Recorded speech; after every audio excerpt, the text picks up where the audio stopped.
Kelas 9 Putra, ayo segera turun ke bawah.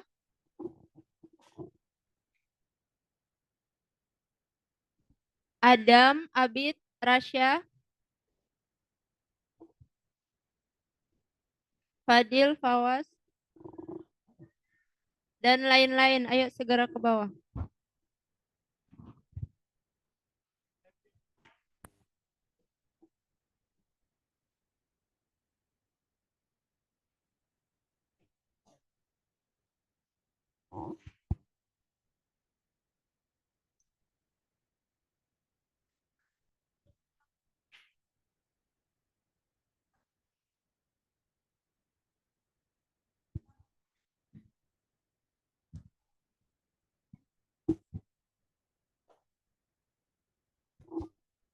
Sebelum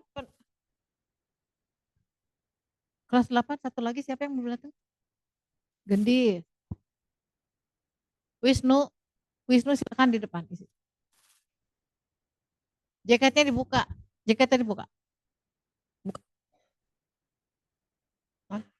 Atit, Atit, sakit nggak? Enggak. Kalau sakit boleh. Sakit nggak? Nah, sakit boleh. Kalau sakit boleh dipakai.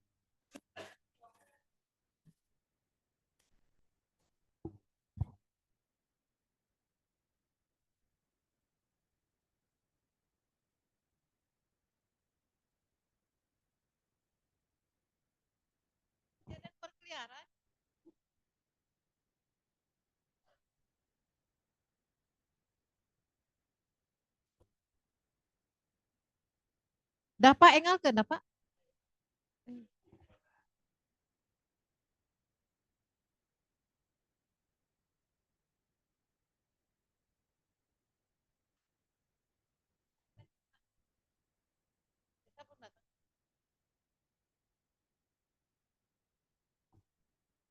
Enggak ada yang di belakang sama dia. Maju maju. Sini aja di sini.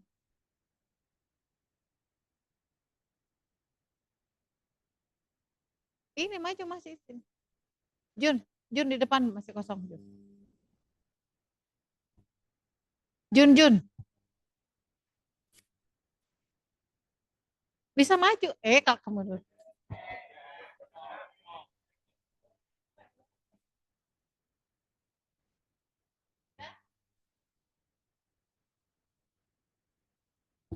Baik, bismillahirrahmanirrahim. Assalamualaikum warahmatullahi wabarakatuh.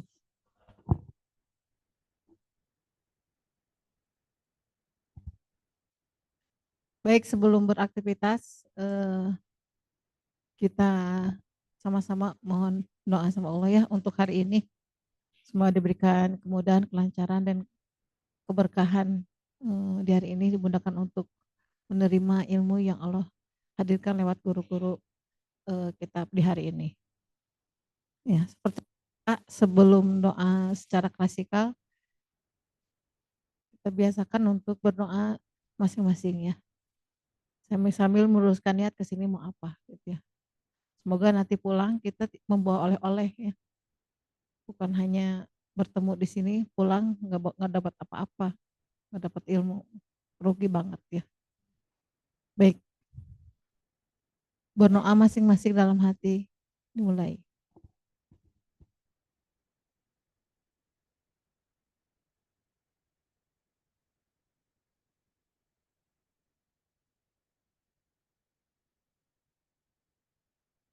Selesai.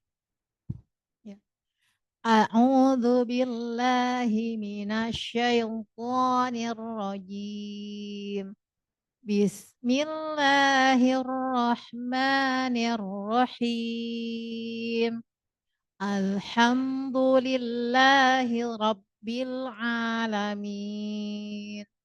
Ar-Rahmanir Rahim. Maliki yaumiddin.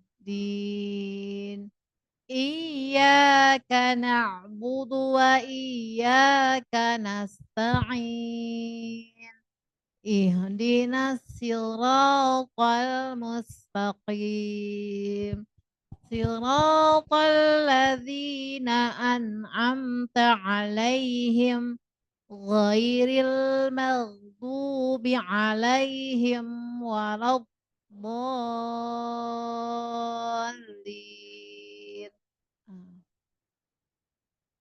Raditu billahi rabba wa bil islami dina wa bi Muhammadin nabiyya wa rasula.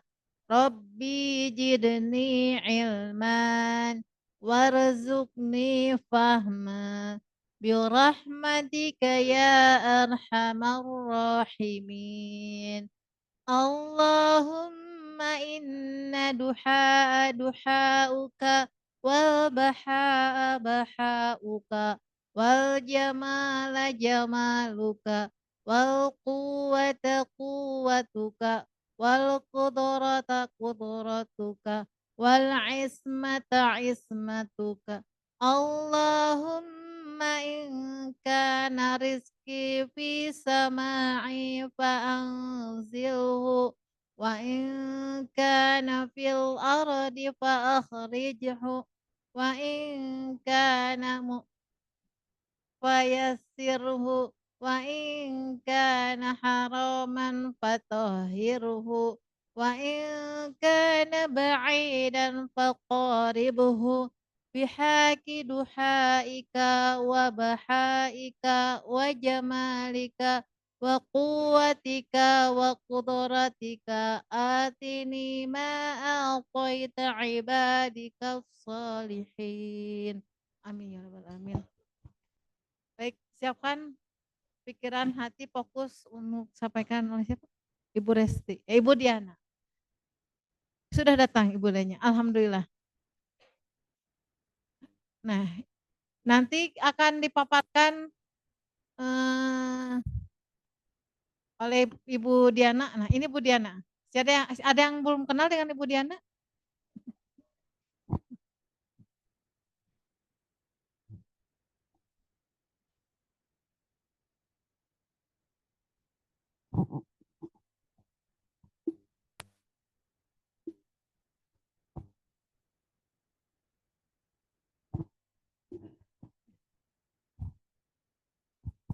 Disiapkan catatannya? Sudah ada semua catatannya? Alat tulisnya udah? Ya, Fokus sudah ya. siap ya? Baik, Mangga, Ibu. bismillahirrahmanirrahim. Ibu buka dulu. Assalamualaikum warahmatullahi wabarakatuh.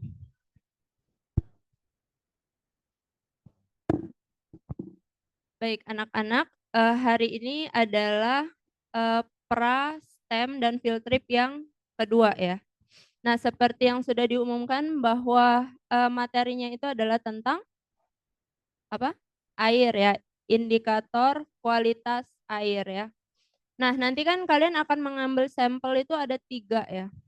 Ada dari mata airnya ya, dari danaunya ya, dan juga dari air Sungai Citarum yang sudah melewati pemukiman warga ya.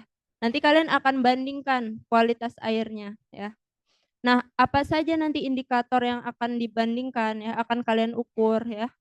Nah, tiap-tiap indikator itu bagaimana cara mengukurnya ya, kenapa harus diukur. Nah, itu insya Allah nanti akan disampaikan oleh ahlinya ya. Di sini ada Bu Diana.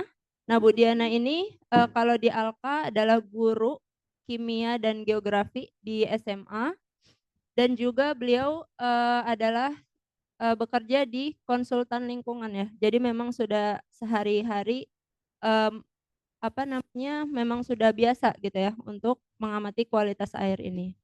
Baik, Ibu langsung saja ya ke narasumber kita tentang indikator kualitas air ini oleh Bu Diana. Kepada Bu Diana dipersilakan. Ya, terima kasih Bu Esti. Assalamualaikum warahmatullahi wabarakatuh. Ya, salam kenal, Ibu bernama Ibu Diana. Pagi ini kita akan berkenalan terkait dengan kualitas air. Jadi kita sudah terbiasa ya setiap hari minum, mandi, kegiatan semuanya menggunakan air. Tapi kita harus mulai belajar, air itu ada berbagai macam jenisnya. Jadi kita akan latihan belajar tentang kualitas air itu apa.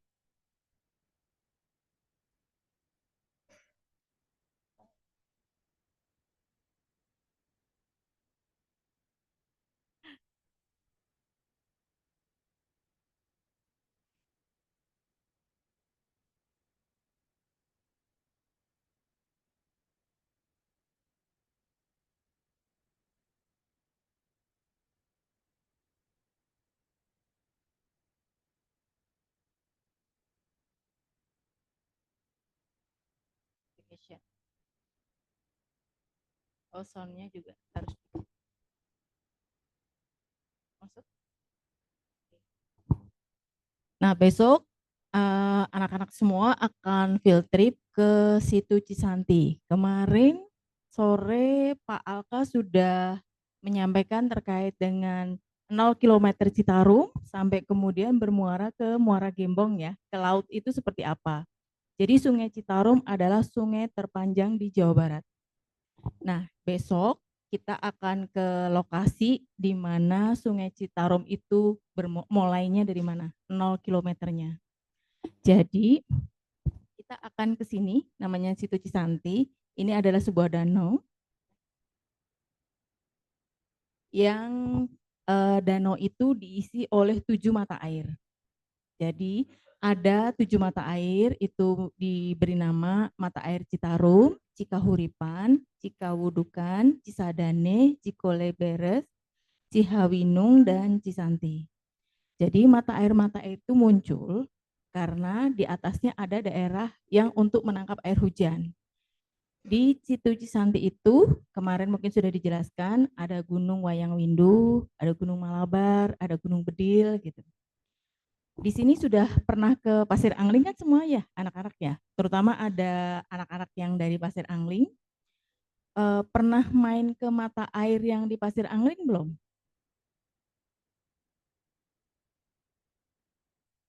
Yang dekat bumi perkemahan, ada kotak tempat nyimpan air, terus ada alat di sana. Waktu SMP sudah pernah ke sana belum? Waktu di bumi perkemahan? Belum ya? Oke, jadi hal yang sama kalau di Pasir Angling itu tidak berupa danau, tapi keluar mata air dan mata airnya ditampung di bak.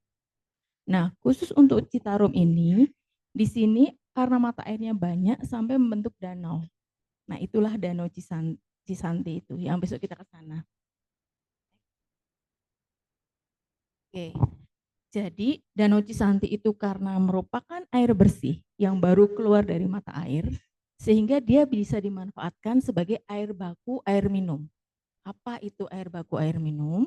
Itu air yang berasal dari sumber permukaan, cekungan air tanah, atau air hujan yang memenuhi baku mutu tertentu yang siap diolah menjadi air minum.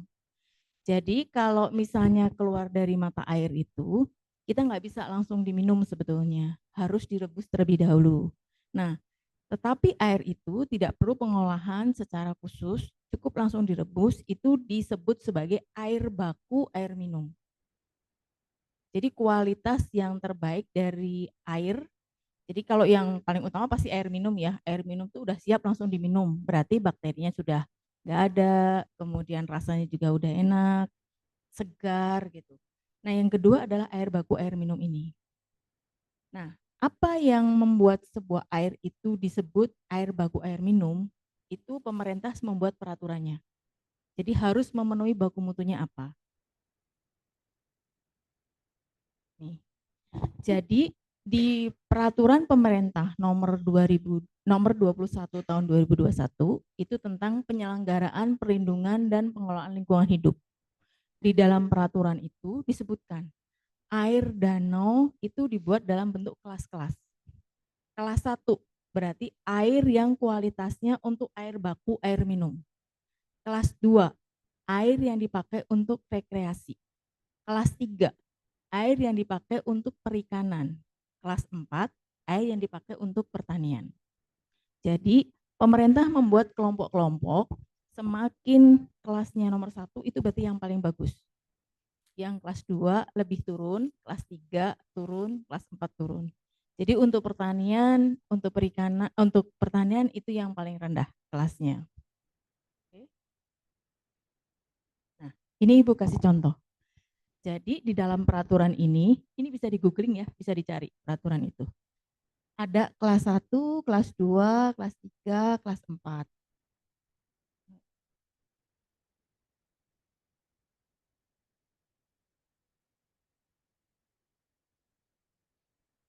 Jadi ini dari temperatur terlebih dahulu. Jadi kalau air itu dia eh, ada suhu udaranya berapa, air itu biasanya lebih rendah tapi ada deviasi itu boleh plus minus di atas di bawahnya gitu. Deviasi 3 derajat Celcius. Kemudian ada padatan terlalu total atau total dissolved solid. TDS itu kepanjangan dari total dissolved solid. Nah, di sini untuk TDS di dalam danau, jadi di dalam peraturan ini macam-macam. Ada air sungai, ada air danau, ada air laut, peraturannya macam-macam. Ini yang Ibu ambil adalah air danau, karena besok kita perginya ke Danau Cisanti ya. Di sini, ini angkanya 1000 semua. Kemudian ada TSS, Total Suspended Solid. Jadi kalau di sungai suka ngeliat nggak kalau ada air yang agak keruh melayang-layang, ada keruhnya sedikit. Nah itu ada suspended. Jadi ada kayak koloid atau ada sedimen sedikit yang ada di dalam air. Jadi semakin bagus airnya, TSS-nya harus semakin kecil. Karena biar jernih. Kalau air jernih, TSS-nya rendah. Tapi kalau airnya itu, misal air habis hujan deras, sungainya kan biasanya coklat ya, kelihatan lumpurnya pada ikut. Itu pasti TSS-nya tinggi. Total Suspended Solid, kepanjangan dari itu. Bahasa Indonesianya padatan tersuspensi total. Jadi kalau TSS-nya semakin tinggi, ini menandakan kualitas airnya sebenarnya semakin rendah gitu.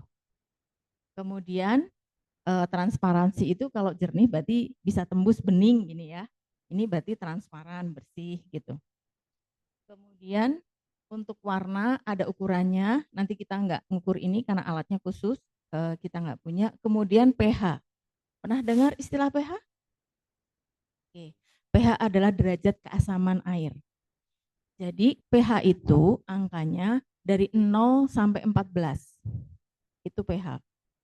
Yang di tengah-tengah 7 itu patokan dia yang netral. Tetapi air itu diizinkan 6 sampai 9 masih dianggap wajar. Tapi kalau udah 5 itu terlalu asam. Jadi 0 sampai 5 itu asam disebutnya. Tapi 6 sampai 9 itu masih batas toleransi, boleh diizinkan.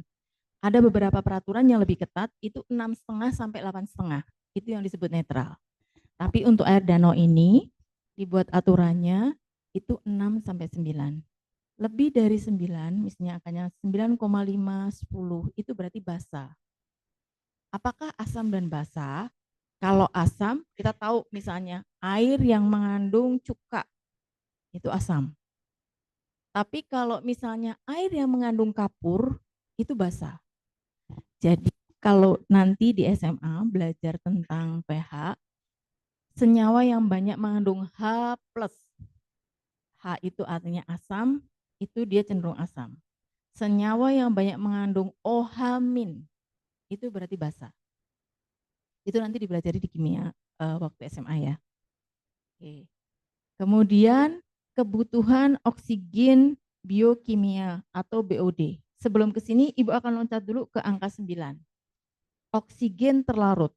Oksigen terlarut adalah dissolved oksigen. Oksigen yang terlarut di dalam air. Apa itu? Di rumah ada yang punya akuarium enggak? Ada? Kalau akuarium di rumah suka dikasih aerator enggak? Tahu aerator? Tahu? Tahu nggak fungsinya aerator buat apa? Ada yang bisa jawab?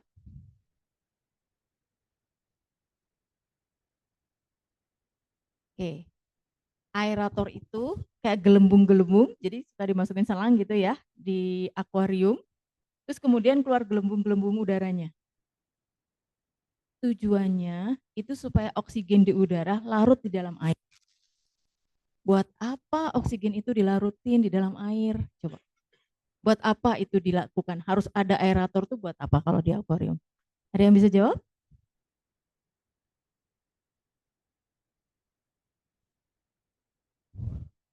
Biar apa? Biar ada oksigen. Oksigen di dalam air buat apa?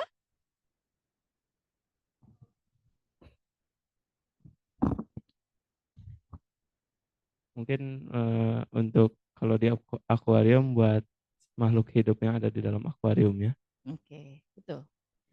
Jadi kalau binatang atau tumbuhan di dalam air, yang tenggelam di dalam air memang hidupnya di dalam air, untuk dia bernafas butuh oksigennya tuh larut di dalam air.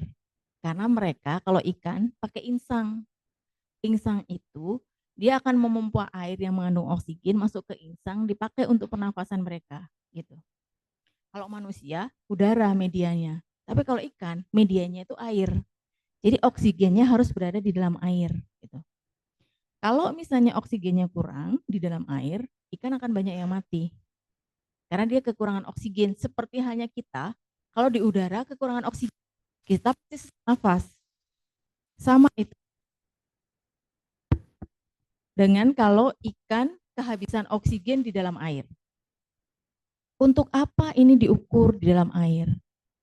Untuk menunjukkan kalau itu semakin banyak, angkanya tinggi, dissolve oksigennya, itu berarti airnya bagus. Airnya sehat. Airnya bisa dipakai untuk makhluk hidup di dalam air untuk berkembang biak. Bisa untuk nafas, buat hidup gitu. Kalau air DO-nya semakin sedikit, menunjukkan kualitas airnya juga semakin tidak baik. Oke. Jadi tanaman maupun binatang di dalam air membutuhkan oksigen, itu akan berpengaruh nanti terhadap kualitas airnya. Kenapa begitu? Pernah lihat selokan atau selokan yang bau busuk nggak? Selokan rumah tuh yang bau busuk. Beda nggak dengan sungai yang ngalir, yang jernih dan airnya yang bersih dan nggak bau? Beda ya? Nah, kenapa sih kalau selokan itu bisa baunya seperti itu? Gitu. Karena selokan dipakai untuk membuang limbah dari rumah kita. Misal, kita cuci piring. Ada nggak kuah sayur sop masuk situ? Ada nggak minyak goreng yang sisa wajan masuk situ? Ada nggak kuah-kuah basi masuk situ semua? Nah, itu namanya pencemar. Kalau pencemar masuk ke dalam air, maka untuk mengurai polutan tadi, air yang kotor tadi, untuk diurai, jadi air itu punya kemampuan mengurai limbah. Contoh di Pasir Angling, di sana banyak peternak sapi. Kalau kotoran sapi dan urin sapi masuk ke sungai, sungai warnanya hijau dan mulai bau. Kenapa begitu? Karena air itu punya kemampuan untuk mendekomposisi pencemar. Jadi kalau ada limbah, air itu bisa mengubahnya jadi kecil-kecil atau nanti jadi senyawa yang lebih kecil. Untuk mengurai pencemar itu butuh oksigen. Jadi kalau air itu banyak pencemarnya, oksigennya akan habis kepake buat mengurai pencemaran. Oke, sampai sini nangkep? Oke. Nah, oksigen yang bagus menunjukkan pencemarnya sedikit. Oksigen yang rendah menunjukkan di situ ada pencemaran. Kenapa? Karena untuk mengurai misal kuah sayur sop yang mengandung daging itu, untuk diurai supaya nggak bau dagingnya, itu oksigennya harus banyak dulu. Kalau pencemarnya semakin banyak, jadilah selokan yang sangat bau. Itu air udah nggak mampu lagi mengurai. Nah, mengurai itu ada dua cara. Secara biologi, pakai bakteri, dan secara kimia, pakai bahan kimia. Jadi, ada bakteri-bakteri di dalam air yang tugasnya mereka mengurai bahan pencemar. Untuk mengurai bahan pencemar, bakteri tersebut membutuhkan oksigen secara biologis. Makanya dinamakan kebutuhan oksigen biokimia. Itu secara biologi. Biological Oxygen Demand. Itu singkatan dari BOD. Ini hanya pengetahuan, nanti kita tidak akan mengukur, tapi sebagai gambaran kenapa ada diukur BOD, Biological Oxygen Demand. Jadi kebutuhan oksigen untuk mengurai pencemar di dalam air secara biologi, itu dilakukan oleh bakteri. Kemudian ada Chemical Oxygen Demand, itu mengurai bahan pencemar secara kimiawi, itu dengan laboratorium. Itu dinamakan COD. Oke. Tapi nanti kita di dalam pengukuran kualitas air tidak akan masuk ke sini karena ini rumit dan ini harus masuk ke laboratorium. Ini tidak bisa dilakukan dengan alat. Kemudian ini tadi DO sudah, kemudian sulfat dan klorida. Sebetulnya komponen yang untuk parameter kualitas air itu sampai 34 atau 38. Jadi banyak. Bu hanya ambil ini dulu. Sampai 11 saja sebagai pengetahuan umum. Jadi yang diwarnain merah-merah ini yang nanti kita ukur di lapangan. Jadi kalau mengukur air itu ada dua cara. Satu di lapangan, itu namanya pengukuran in situ istilahnya. Itu pengukuran di lapangan. Ada pengukuran yang harus dibawa sampel airnya dibawa ke laboratorium karena tidak bisa diukur di tempat. Dia harus dilakukan dengan penambahan bahan kimia dan diukur dengan beberapa instrumen. Nggak bisa dengan alat yang ada. Jadi besok kita belajarnya adalah pengukuran kualitas air secara in situ yang ada di tempat. Jadi parameter yang bisa kita ukur nanti temperatur, TDS, pH, dan DO. Ada satu lagi sebetulnya alat itu bisa mengukur electroconductivity. Electroconductivity itu kemampuan air untuk menghasilkan listrik. Nah, pelajaran elektro yang mencoba air garam terus kemudian bisa menyalakan lampu nggak? Ada? Udah ada yang pernah? Oke, nanti ya. Kalau itu berarti Ibu lewat. Electroconductivity lewat. Oke.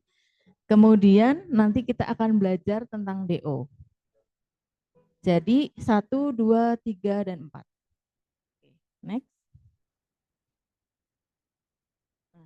Ini parameternya. Sebanyak ini sebetulnya yang harus dianalisis kalau di dalam air. Sampai 48. Tapi ini kita nggak akan belajar karena ini semuanya harus masuk laboratorium. Tidak bisa diukur di lapangan. Kita biasanya hanya sampling, kemudian lab, nanti lab yang menganalisis. Jadi kualitas air itu kalau pengen tahu parameternya seperti ini. Jadi kalau nanti lihat barium, boron, merkuri, arsen, selenium, besi. Jadi yang hurufnya cuma satu-satu gini, ini namanya jenis logam-logaman. Terus nanti kadmium, Hg, merkuri. Pernah lihat merkuri nggak? Pernah mecahin termometer nggak? Termometer itu kalau biar suhunya naik itu pakai merkuri di dalamnya. Jangan dipegang. Merkuri itu logam yang tidak mudah bereaksi tapi berbahaya buat tubuh. Jangan dipegang. Bentuknya nanti kayak silver gitu warnanya. Terus dia selalu melingkar. Jadi gelintir kanan ke kiri gitu. Dia bisa bergerak-gerak tanpa bereaksi. Tapi nggak boleh dipegang. Dia rentan bereaksi sama komponen. Jadi kalau udah nempel tubuh itu susah hilangnya. Itu merkuri. Nanti bisa browsing di internet ya. Cari logam merkuri itu seperti apa. Itu jangan dipegang dengan tangan. Oke. Kemudian ini beberapa logam. Nah, ini deterjen nih, minyak lemak. Kenapa air itu harus diukur minyak lemak? Nah itu, kalau kita nyuci piring tuh, nyuci di rumah wajan apa, minyak goreng, kalau nyuci jangan dibuang ke selokan. Karena itu merusak air. Air itu susah untuk mengurai minyak. Jadi kalau bisa minyak tuh dikumpulin aja. Laku tuh, mamahnya Tio tuh suka jualan minyak jelantah. Minyak jelantah itu laku. dijual. Jadi minyak jelantah jangan dibuang ke air karena berbahaya buat lingkungan. Dikumpulin aja. Oke. Kemudian deterjen. Nih kalau kita nyuci baju nih pakai deterjen itu diukur tuh di air. Seberapa banyak deterjennya. Nah, lihat kan sungai itu banyak deterjen yang ngapung di sungai. Nah, itu penggunaan deterjen yang berlebih tuh. Kemudian untuk fenol senyawanya bentuk banyak dari domestik. Kemudian aldrin sampai masuk ke toksapan ini bahan-bahan yang berada di pestisida. Jadi kalau daerah-daerah pertanian itu banyak pakai pestisida, pada saat hujan pestisida itu biasanya larut dan masuk ke dalam sungai. Nah, ini parameter-parameter untuk untuk pestisida. Kemudian fekal coliform dan total coliform ini adalah bakteri yang untuk melihat ini kotoran tinja, baik manusia maupun binatang. Itu pakai coliform. Nah, klorofil ini untuk melihat di sini ada alga enggak.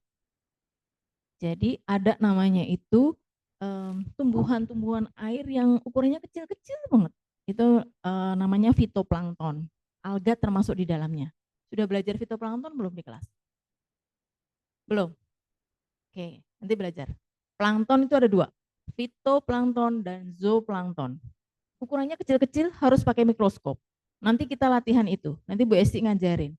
Yang fitoplankton yang apa, yang zooplankton seperti apa. Bentuknya kecil, tapi kalau dia tumbuhnya sangat banyak, nanti kelihatan tuh. Kalau warnanya hijau-hijau semua. Kalau alganya warna merah, airnya jadi merah semua. Bentuknya nggak kelihatan, tapi dia kecil-kecil kalau jumlahnya sangat banyak, itu namanya alga bloom. Walaupun bentuknya nggak kelihatan, tapi kalau jumlahnya sangat banyak, nanti jadi bisa kelihatan. Kemudian sampah, akan dilihat ada sampahnya apa enggak, jadi nggak boleh buang sampah ke sungai. Kemudian radioaktif, radioaktif yang punya radiasi. Oke, next. Oke.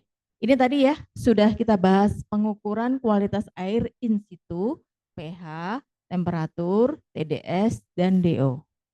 Oke. Nah, ini alatnya. Jadi, pH adalah singkatan dari potential of hydrogen yang merupakan ukuran tingkat keasaman atau kebasaan suatu larutan. Skalanya 0 sampai 14. Ini ada namanya kertas lakmus. Jadi selain ada alat yang mengukur secara digital untuk mengukur pH, kalau orang laboratorium itu untuk cek alatnya itu rusak apa enggak, pH itu ada namanya kertas lakmus.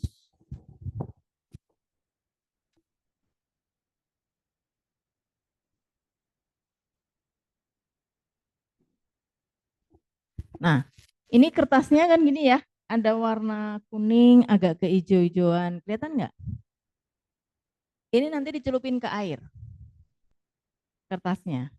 Terus kalau sudah dicelupin ke air, ini wadah ini selalu ada skalanya. 0 sampai 7 yang sebelah sini, 8 sampai 14 ada di sebelah sini.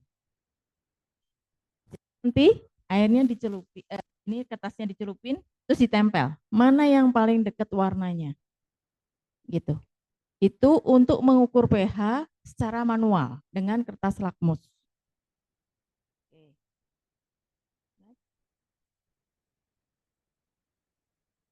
Kemudian kita mengukur temperatur. Kenapa sih temperatur perlu diukur gitu? Jadi kalau air itu terlalu panas atau beberapa tempat itu memang dia sumber air panas, jenis bakteri, jenis planktonnya atau binatangnya di dalam air itu akan berbeda dengan air yang di suhu normal. Nah, suhu normal untuk air itu biasanya di kisaran 20 sampai 25. Itu air yang normal yang biasanya kita pakai atau kita konsumsi. Nah, kemudian selanjutnya total dissolved solid. Jumlah total zat padat anorganik dan organik yang terlarut dalam air seperti mineral, garam, dan logam. Jadi total dissolved solid adalah jumlah padatan yang terlarut. Kita membuat ilustrasinya gampang. Garam itu padatan. Kita masukkan ke dalam air, terus kita aduk, dia larut total kan. Nah itu total dissolved solid. Jadi nanti kita akan mengukur berapa sih banyaknya zat-zat atau padatan yang bisa larut ke dalam air. Nah itu ada ukurannya gitu. Nanti alatnya ini untuk mengukur TDS. Oke. Kemudian nanti ada mengukur DO, dissolved oksigen. Nah ini contoh. Ini kemarin Bu Esti sudah nyoba ngambil sampel air yang ada di situ Cisanti. Jadi di dalam situ itu ada alga-alga yang dilihat di mikroskop warnanya ini. Di alganya berwarna hijau. Ini ngelihatnya di mikroskop. Tapi bentuknya juga bisa macam-macam. Ada yang agak gini nih, ada yang lancip-lancip, ada yang bulat, ada yang panjang, kayak kolom-kolom. Ini jenisnya berbeda. Tapi masih jenis alga, cuman bentuk dan jenisnya berbeda ini. Ini warnanya masih hijau ya, ada yang warna coklat, ada yang warna merah, ada yang kuning keemasan. Jadi alga itu berbagai macam, tergantung kualitas air di situ kondisinya seperti apa. Nah ini yang ditemui di situ Cisanti. Nanti ini dipraktekin di kelas ya Bu Esti ya. Ya nanti praktek juga untuk melihat alga di dalam air itu seperti apa. Oke, next. Yang video. Oke. Nah, ini air yang kemarin diambil di Cisanti dilihat di mikroskop. Ada yang gerak-gerak? Nah, itu protozoa atau zooplankton. Jadi ini binatangnya, plankton yang bentuk binatang. Jadi plankton itu bisa dibagi dua ya, fitoplankton dan zooplankton. Ini kategorinya sebagai zooplankton. Kalau fito itu yang tanaman, dalam bentuk tanaman itu fitoplankton. Oke. Yang sebelumnya.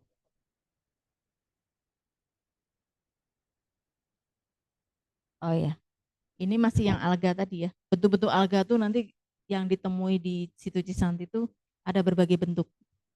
Coba dilihatin kalau pas lagi saya nanti waktu ke lapangan yang ditemui di lapangan yang mana. Oke. Next. Ini tadi yang protozoa atau zooplankton. Ini tadi yang bergerak-gerak ya. Ada berapa jenis basic teridentifikasi?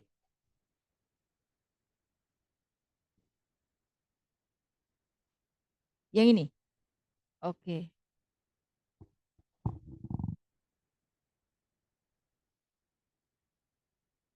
Ya, Bu Esti silahkan bantu jelasin yang untuk amoeba. Ya, ini amoeba kalian pelajari sudah di kingdom apa? Protista ya, protozoa. Nah, tadi yang kata Bu Diana zooplankton ini. Nah, ini protozoa itu masuknya zooplankton ya. Nah, ini amoeba, dia geraknya dengan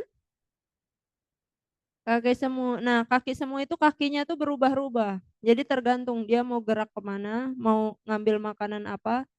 Jadi memang dia bentuknya apa? Enggak tetap bentuk tubuhnya ya. Nah, ini kalau dia mau gerak kemana, bentuknya berubah tuh kan. Nah, itu satu ekor. Ya, itu. Itu dua ya tadi protozoanya. Sebenarnya masih banyak yang Ibu temukan, tapi belum sempat dimasukin ke sini ya, baru dua. Baik. Nah, ini ada yang gerak-gerak juga tadi yang agak warnanya Hijau. agak hijau ya. Tapi belum tahu itu Nah, apa. Silakan Bu. Oke. Jadi kita melihat bahwa air tuh kelihatan bening ya, kayak nggak ada apa-apa ya.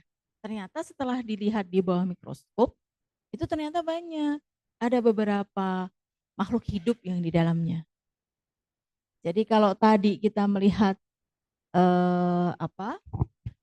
makhluk hidupnya sudah mulai kelihatan tuh, fitoplankton dan zooplanktonnya, baru akan nyambung kenapa butuh oksigen di dalam air. Kenapa air harus bersih? ternyata ada beberapa binatang yang mereka membutuhkan seperti hanya kita udara yang bersih. Mereka juga membutuhkan air yang bersih, gitu. Jadi keberadaan mereka itu bagian dari ekosistem di dalam air. Ini baru skala yang mikroskopik, yang harus dengan laboratorium. Padahal nanti di dalam rantai makanan itu nanti fitoplankton dimakan oleh zooplankton. Zooplankton dimakan oleh binatang yang lebih kecil. Binatang kecil dimakan oleh ikan kecil. Ikan kecil dimakan ikan besar. Ikan besar yang makan kita, gitu. Nah, itulah rantai makanan. Oke, sudah belajar rantai makanan? Jadi kenapa kualitas air itu menjadi penting? Karena ada rantai makanan di dalamnya yang nanti itu memberikan pengaruh terhadap kehidupan kita. Kita nggak mungkin makan fitoplankton, kan susah ya, kecuali kalau dibuat dalam bentuk obat. Itu bisa. Beberapa alga tertentu itu dikembangbiakan dan dijadikan obat. Tapi itu harus skalanya besar. Tetapi secara umum, fitoplankton dan zooplankton itu kunci untuk siklus rantai makanan. Sudah belajar rantai makanannya? Oke, yang kelas 9 mungkin sudah belajar ya. Oke. Jadi kalau rantai makanan itu dari produsen, penghasil makanan itu biasanya tumbuhan, masuk ke binatang yang lebih kecil, kemudian yang besar memakan yang kecil, sampai kemudian terakhirnya kita itu konsumen tertinggi itu manusia. Di dalam rantai makanan, manusia itu yang tertinggi. Nah, kalau airnya itu tercemar, pencemar itu mulai masuknya ke fitoplankton. Jadi kalau tadi Ibu bilang, hati-hati kalau lihat merkuri di lantai atau di meja, nggak boleh dipegang. Kalau dia masuk ke air, itu biasanya nanti bisa masuk ke rantai makanan. Jadi tadi yang Ibu bilang, masuk ke rantai makanan. Nanti fitoplanktonnya kena, zooplanktonnya kena, ikannya kena. Jadi semakin banyak rantainya, semakin besar, dia pencemarnya akan semakin ngumpulnya semakin gede. Terakhir nanti kita yang makan ikan itu. Gitu. Jadi kenapa menjaga air itu menjadi penting. Oke?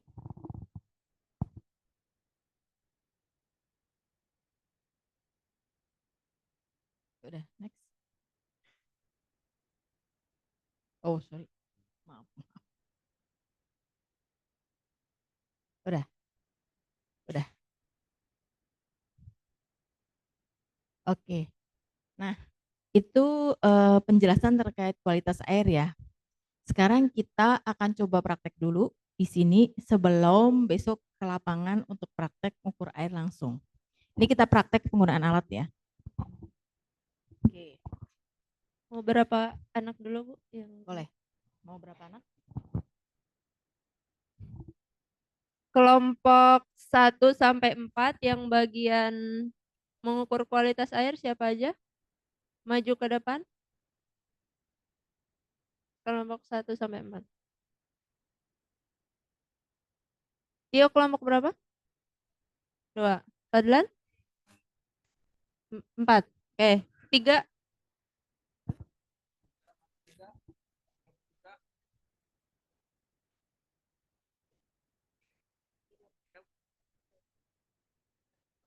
Oh ya, oke. Oke, boleh.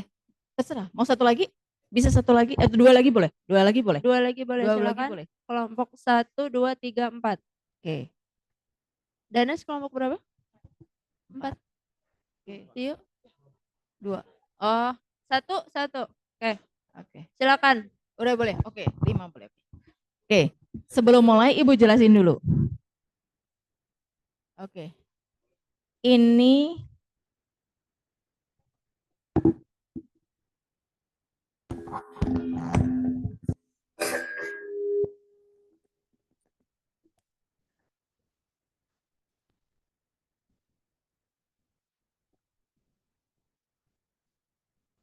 oke. Masuk nggak? Oke. Ini adalah sampel air. Air biasa ya, ini. air aqua. Ini adalah larutan garam. Jadi kita tadi untuk ngetes total dissolved solid, kita coba samplingnya air dikasih garam sebagai padatan yang terlarut. Kemudian untuk mengukur pH, kita nanti mengukur air yang netral, kemudian kita mengukur air yang dikasih cuka. Oke. Jadi ini nanti air yang dikasih cuka untuk melihat pH-nya berapa. Kemudian ini air yang dikasih soda kue. Kalau mau kapur di kelas bisa dilarutin. Bisa untuk mengukur pH-nya berapa. Oke? Ya. Ini termometer yang manual. Ini adalah alat yang untuk mengukur dissolved oksigen. Kemudian ini adalah alat yang nanti dipakai untuk mengukur pH, TDS, pH dan TDS, pH dan TDS. Oke? Oke. Sekarang kita coba dulu perhatikan, Ibu mau mengukur yang pH terlebih dahulu, yang supaya kelihatan langsung ya, pH air. Oke? pH air itu diukur dengan membandingkan antara alat dan kertas lakmus. Oke. Ini Ibu akan ambil 3. 3 Ibu ambil. Kita membandingkan ini air, ini cuka, ini soda kue. Siapa yang mau praktek? Cemplungin aja semuanya satu-satu. Oleh. 2 detik, 3 detik atau berapa? Tenggelamin aja sini. Sekarang ya,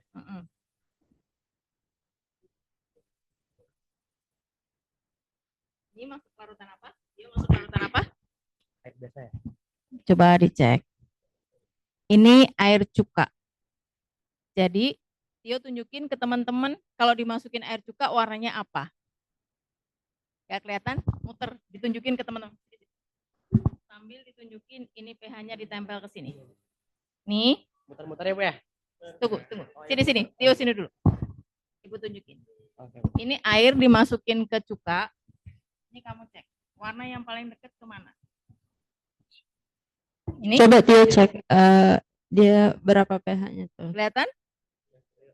Kelihatan? Ini Danes kelihatan? Oke, jadi pH berapa? Angkanya berapa? 4. Yang di atasnya. Ya, ini. Jadi pH-nya yang lihatnya angkanya ini, yang di atas. Jadi kertas lakmus itu ini ada skalanya. 1 sampai 7. Jadi ini asam. Yang sebelah sini 8 sampai 14. Ini berarti basah. Jadi kalau nyemplungin sampel air, kertas lakmusnya dimasukkan, tempelkan ke skala ini. Jadi dia angkanya berapa? Paling dekat angkanya ke berapa? Kalau ini tadi dekatnya ke angka berapa? Berarti pH-nya 4. Tio keliling tunjukin ke teman-teman. Oh, video dulu.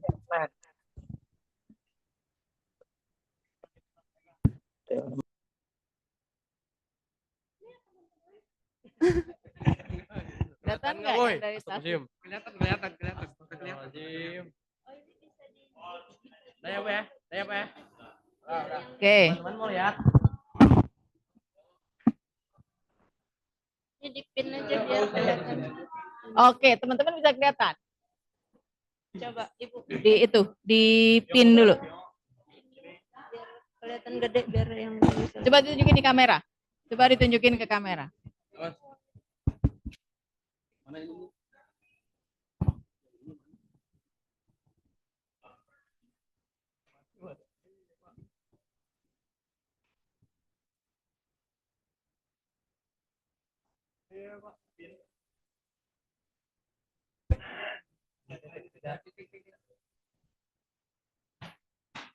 Nah.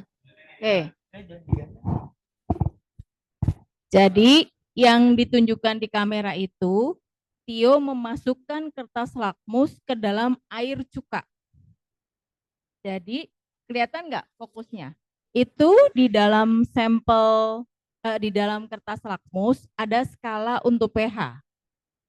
Kayaknya nggak fokus, warnanya kurang kelihatan, angkanya nggak kelihatan ya. Tio jangan gerak dulu.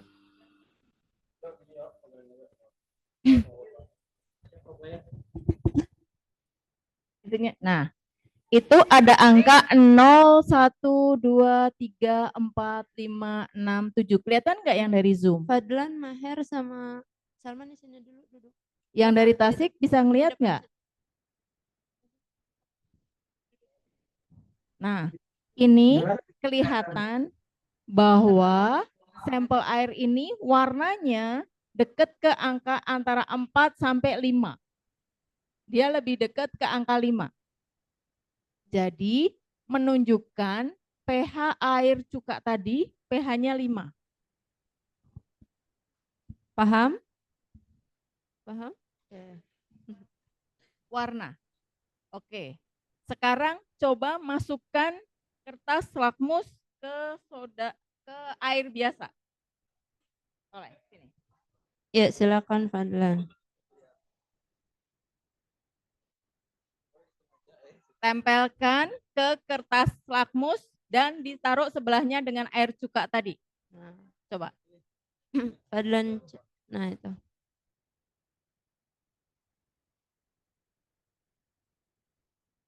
Ya. Nah, kelihatan ya warnanya berbeda. Jadi yang ada warna hijaunya itu adalah air biasa.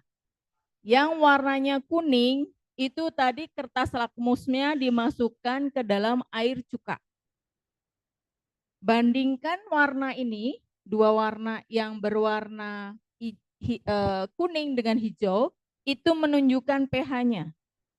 Jadi yang air itu dekat di warnanya antara 6 dan 7.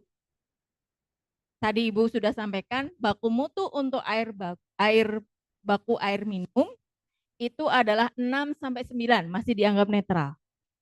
Jadi untuk air tadi kualitas pH-nya itu masih netral. Yang cuka itu dia udah asam. Dia kedekat ke 5, di antara 5 dan 4. Jadi sifatnya sudah asam. Karena airnya kita tambahkan cuka. Sampai sini paham? Oke. Satu lagi. Kita coba masukkan ke soda kue.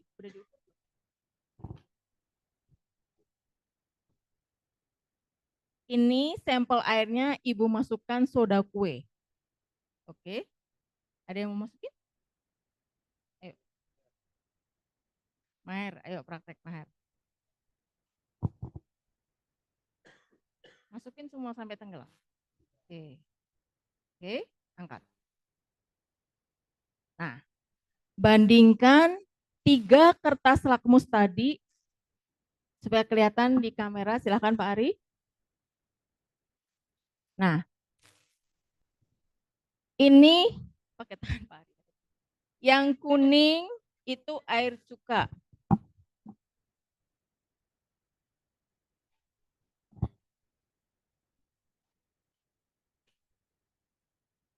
Yang kuning itu air cuka.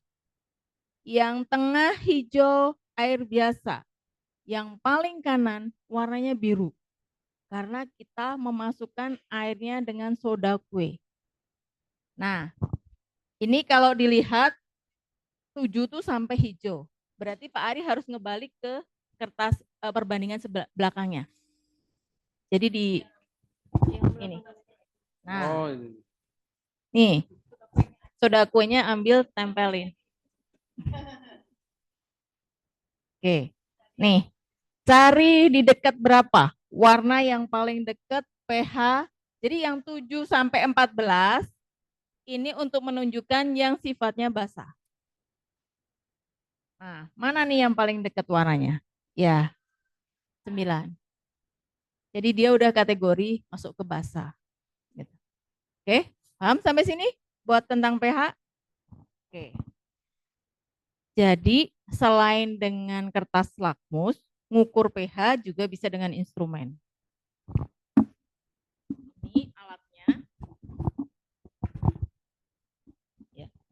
Jadi alat ini kelihatan ada elektrodanya di sini ya. Elektroda ini untuk mendeteksi bisa untuk pH, bisa untuk TDS, bisa untuk conductivity. Dia mengukur beberapa parameter in situ. Kita coba nyalain ya.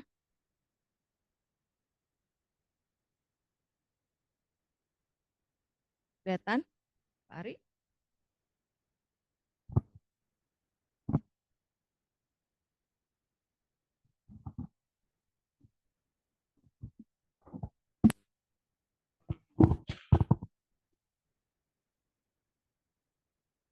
Ya.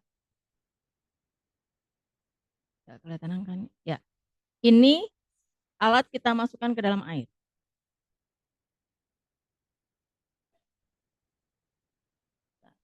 Bukan, ini conductivity.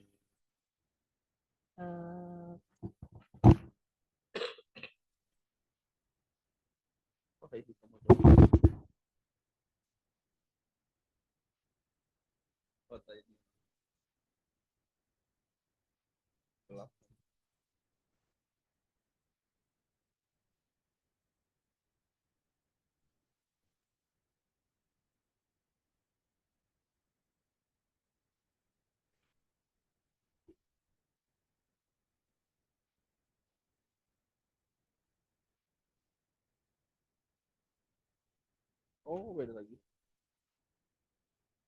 Oh, ini.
Kelihatannya.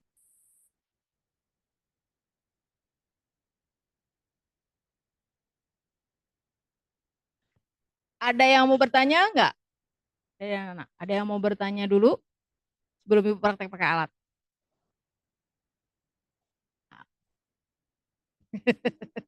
Ada yang mau bertanya? Apaan? Mau nanya? Ada yang mau tanya? Boleh tanya apa aja? Boleh. Jani? Ayo silakan, siapa yang mau bertanya? Anda? Bertanya kan? Ayo. Siapa? Siapa?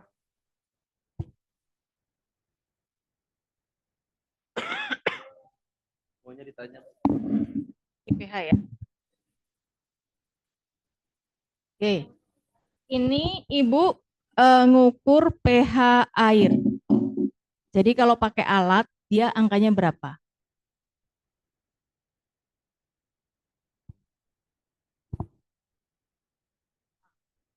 Kalau pakai alat, dia menunjukkan angkanya 6,58.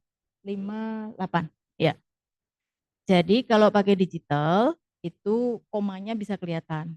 Tapi kalau kertas lakmus, kita ngira-ngira tuh, kalau misalnya 6, berarti warnanya itu nanti antara 6 dan 7. warna hijaunya. Nanti ngikutin kertas lakmus ini, kan ada warna nih. Kenapa ditempel? Jadi kalau ngukur lakmus ini harus dibawa karena skala ukuran tuh ada di sini nih. Standarnya ada di sini. Jadi nanti ditempelin kira-kira dia di angka berapa, gitu. Ini hijau ke 7 tapi kok agak warnanya pudar-pudar dikit ya ke 6, berarti angkanya tuh 6, gitu. Ini misalnya kok warnanya antara 7 sampai 8 ya, oh berarti 7, gitu. Jadi kira-kiranya alat hanya membantu untuk kira-kira dia komanya itu di koma berapa gitu. Oke? Sampai sini paham ya terkait dengan TDS ya, pH ya. Oke. Kemudian kita coba sampel masuk ke suka.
Oke, untuk ngukur air cuka, pH air cuka.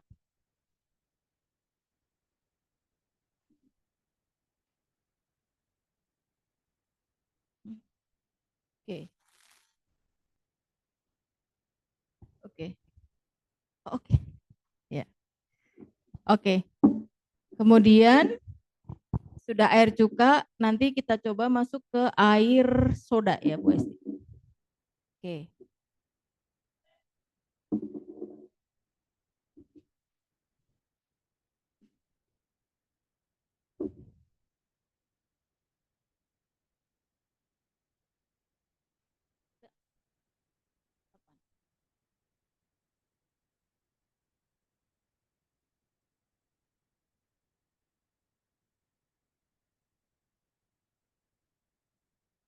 Ya, ini yang dipakai untuk mengukur soda kue 9,18. Jadi kita angkanya 9 ya. Oke. Jadi mulai bisa nangkep ininya penggunaan alatnya. Jadi alat hanya sebetulnya membantu. Yang paling valid sebetulnya itu malah dengan kertas lakmus. Karena dia benar-benar bereaksi dengan langsung gitu. Kalau digital itu ada kemungkinan ada errornya. Jadi kalau ngukur di lapangan, biasanya kami kalau dari lab itu pasti dikalibrasi dengan 2, dengan lakmus dan dengan alat. Jadi kalau alat error, kita tahu kira-kira angkanya itu berapa gitu ya. Oke, sekarang kita coba ngukur TDS, total dissolved solid. Kita akan bandingkan air biasa dengan air garam. Coba Mbak Esti bisa bantu.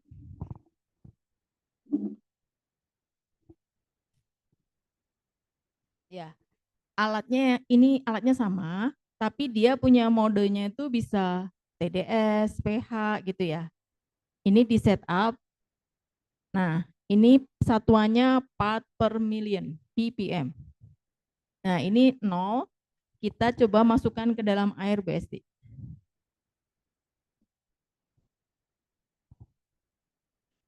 Ini total dissolved solid di dalam air.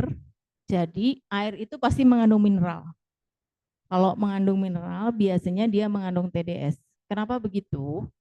Kalau misalnya air dari gunung itu kan ngelewatin batuan dan tanah ya sebelum keluar sebagai mata air. Biasanya batuan atau tanah atau beberapa mineral itu mengalami kelarutan di dalam air. Jadi biasanya akan mengandung TDS. Tapi kalau larutannya banyak, kemudian berkumpul jadi satu, itu jadi air laut. Kenapa air laut itu kadar garamnya tinggi? Ada yang bisa jawab nggak? Kenapa air laut kadar garamnya tinggi? Yuk, ada yang bisa jawab? Karena air laut itu tempat bermuaranya semua sungai. Sungai itu membawa mineral yang banyak dimulai dari mata air, membawa mineral dari gunung, kemudian lewat sungai juga melalui batuan dia mengandung mineral, semuanya berkumpul di laut. Dan itu berjuta-juta tahun. Sehingga kenapa air laut mengandung kadar garam tinggi? Mineral-mineral di dalam batuan yang larut ke dalam air dan berkumpul di dalam air laut itu yang membuat air laut itu memiliki kadar garam tinggi. Kalau kadar garamnya tinggi, maka TDS-nya, total dissolved solid-nya juga tinggi. Jadi air laut itu mengandung total dissolved solid yang tinggi. Kenapa itu air laut rasanya asin? Salah satunya itu. Karena mineralnya banyak. Oke. Sekarang tadi sudah, kalau dengan air itu 100 berapa Bu Esti? 180-an ya. Sekarang kita coba dengan air garam.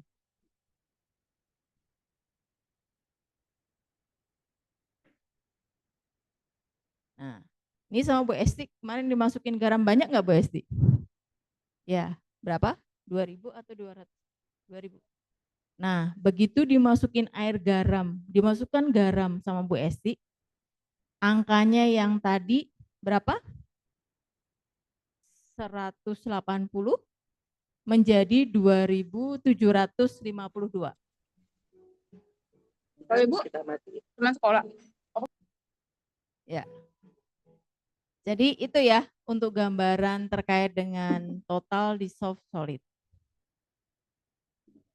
Oke. Tinggal satu lagi DO. 5 menit lagi, nggak sempat diskusi ya?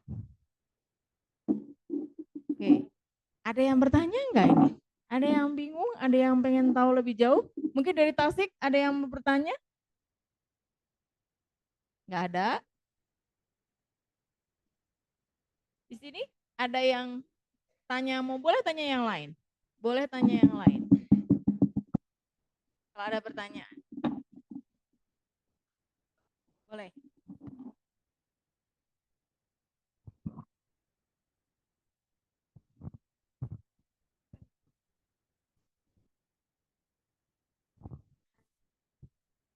Bu, izin dong. Ya. Izin bertanya. Awal mula alat itu ada. Oh, awal mula alat itu kenapa kok ada gitu ya? Gitu, Bu. Terus gimana cara, kenapa kok keidean untuk ngukur gitu ya? Ya. Ya, Pak, ini susah jawabnya nih. Ya, jadi sebetulnya kalau dulu itu belajarnya pasti dari fisiknya dulu. Jadi misalnya pengen tahu, pernah nyobain air laut direbus? Nah, air laut direbus, kenapa air laut direbus jadi kristal ya? Gitu, menjadi hitam lagi. Nanti kelas, saya nggak tahu kelas berapa. Kenapa kok air garam itu bisa kalau dicelupin pakai kabel gitu, terus kemudian disambungin ke lampu, lampunya bisa nyala gitu. Wow, keren. Kenapa bisa nyala? Itu apa? Gitu. Jadi semua peralatan itu diawali dari fenomena. Gitu. Kenapa kok ada dibuat TDS, total dissolved solid? Untuk apa sih gitu? Karena di kimia itu pasti belajar tuh pakai tabung, kan di lab SMA ada ya. Dilarutin, kenapa ini kelarutan tuh apa? Kenapa kok bisa ada zat yang bisa larut total? Kenapa ada zat yang nggak bisa larut sebagai suspended solid? Terus gimana cara ngukurnya? Diawalinya dari situ, pasti dari fenomena. Baru kemudian kita bergerak mencari alat apa yang dipakai untuk mengukurnya dan satuannya apa, gitu. Pasti satuannya apa. Nah itu kenapa dikembangkan instrumen-instrumen untuk menjawab fenomena yang ada di lapangan, gitu. Jadi kenapa air garam bisa menyalakan lampu, gitu? Karena dia mengandung electroconductivity, daya hantar listrik. Nah, kenapa dia bisa menghasilkan daya hantar listrik? Itu dipelajari di kimia. Itu salah satu kemudian menjadi dasar kenapa ada elektroda. Kenapa jadi kemudian berkembang menjadi teknologi aki gitu. Bahan kimia apa saja yang bisa dipakai untuk menghantarkan listrik gitu. Jadi dari awal dari fenomena sederhana, kemudian itu berkembang menjadi teknologi. Pasti teknologinya dari yang sederhana dulu gitu. Nah, untuk mengukurnya pakai apa? Nah, untuk menjawab mengukurnya pakai apa itu dikembangkan instrumen. Nah, itu. Ini ada Pak Denny Darwis di belakang, itu yang tukang jago instrumennya. Untuk membuat instrumen-instrumen apa, elektroda-elektroda apa yang dipakai untuk menganalisis berbagai macam bahan kimia. Itu ada di sini, kayak ada elektrodanya di dalam. Itu bagian dari riset untuk tahu kira-kira bahan kimia itu bisa diukur dengan cara apa gitu.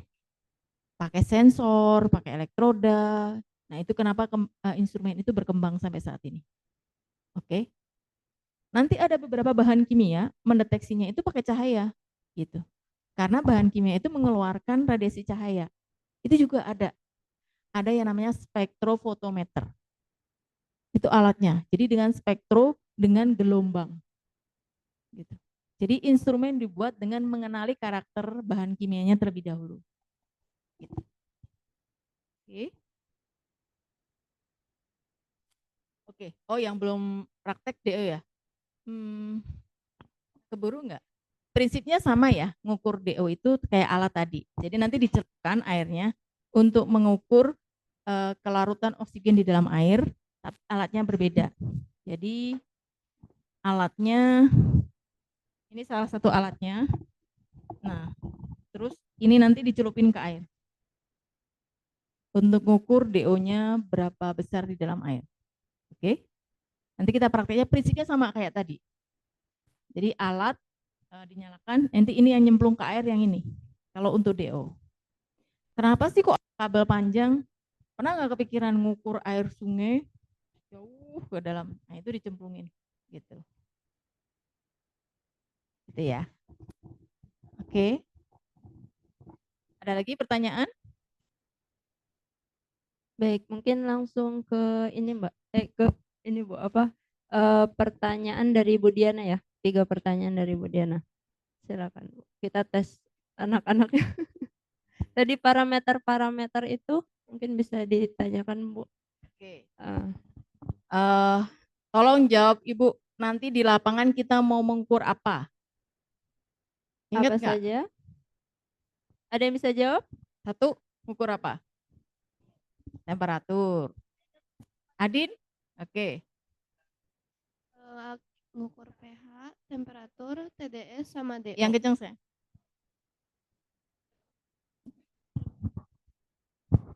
Ya. pH, temperatur, TDS, sama DO. Oke. Jadi kita besok 4 parameter yang diukur. Oke.